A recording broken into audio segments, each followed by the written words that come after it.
The arrest and trial of Jesus, the King of Truth. John 18. After Jesus finished praying, the night grew quiet. He and his disciples crossed the Kidron Valley, their footsteps echoing softly under the moonlight. On the other side was a familiar garden, a place of prayer and peace. It was there that Jesus often met with his disciples. But this night, the garden would no longer be a place of peace. Judas, the one who betrayed him, knew exactly where to find him. He arrived with a detachment of soldiers and officials from the chief priests and Pharisees, carrying torches, lanterns, and weapons. Jesus, knowing all that was about to unfold, stepped forward and asked, "Who is it you seek?" They replied, "Jesus of Nazareth." Jesus said, "I am he." At those words, "I am he," the power of his presence caused them to draw back and fall to the ground. He asked again, "Who is it you seek?" They said, "Jesus of Nazareth." Jesus answered, "I told you that I am he. If you're looking for me, let these men go." For he would lose none of those the Father had given him. Then Simon Peter, overcome with fear and loyalty, drew his sword. He struck the high priest's servant, cutting off his right ear. The servant's name was Malchus. But Jesus said to Peter, firmly yet tenderly, "Put your sword away. Shall I not drink the cup the Father has given me?" And so the soldiers seized Jesus. They bound him and led him away. First to Annas, the father-in-law of Caiaphas, the high priest that year. It was Caiaphas who had said it was better for one man to die for the people. Meanwhile, Peter followed at a distance. Another disciple known to the high priest entered the courtyard with Jesus. But Peter waited outside until the gatekeeper allowed him in. As he entered, a servant girl looked at him and asked, "You're not one of this man's disciples, are you?" Peter replied, "I am not."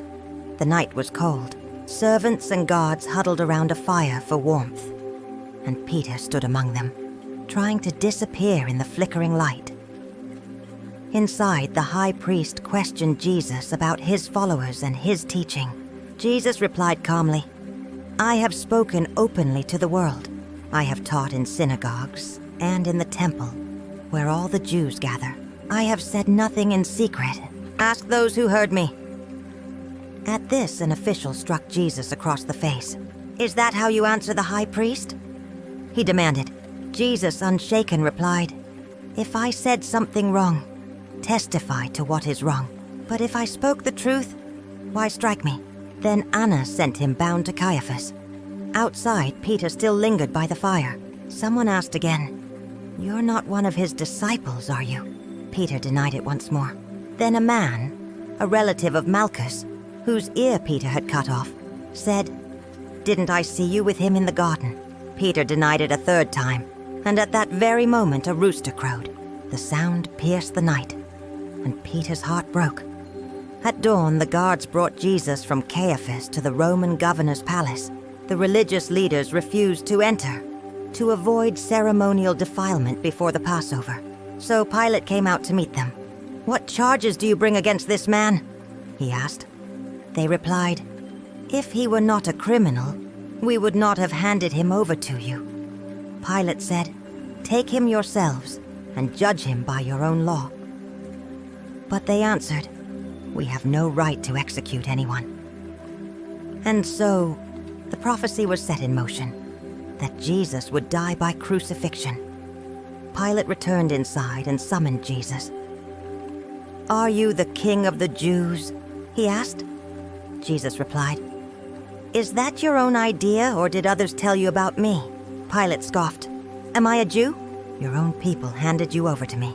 What have you done?" Jesus answered, "My kingdom is not of this world. If it were, my servants would fight to keep me from being arrested. But my kingdom is from another place." "So you are a king then?" Pilate asked. Jesus replied, "You say that I am a king. In fact, I was born for this very reason, to testify to the truth. Everyone who is on the side of truth listens to me." Pilate turned away, muttering, "What is truth?" He went back to the crowd and said, "I find no basis for a charge against him." But it is your custom to release one prisoner during Passover. Shall I release your king?" They shouted, "No, not him! Give us Barabbas!" And so the innocent was condemned, and the guilty man was set free. Now, what can we learn about this story?